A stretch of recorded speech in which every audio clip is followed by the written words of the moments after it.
না না আলাদা কি মানে প্লেনেই তো আসলাম 18 ঘন্টা বসে একসাথে।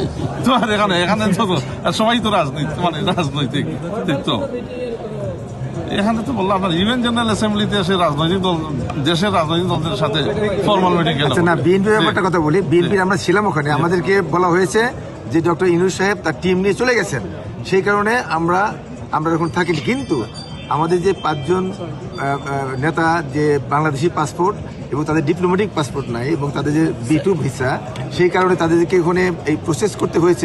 এই ইনফরমেশনটা আমাদেরকে জানানো হয়। ওইটা মূলত হচ্ছে দেখেন এখানে আসছি তো আমরা আমাদের দলের প্রোগ্রামে আসিনি, আমরা আসি সরকারের প্রোগ্রামে। তো the onus is on the government to provide all kind of logistical support.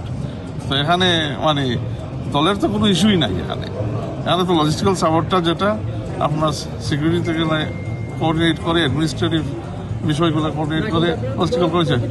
হ্যাঁ না, দলের প্রতিনিধি দেশের প্রতিনিধিত্ব আছে। Your information is incorrect. হ্যাঁ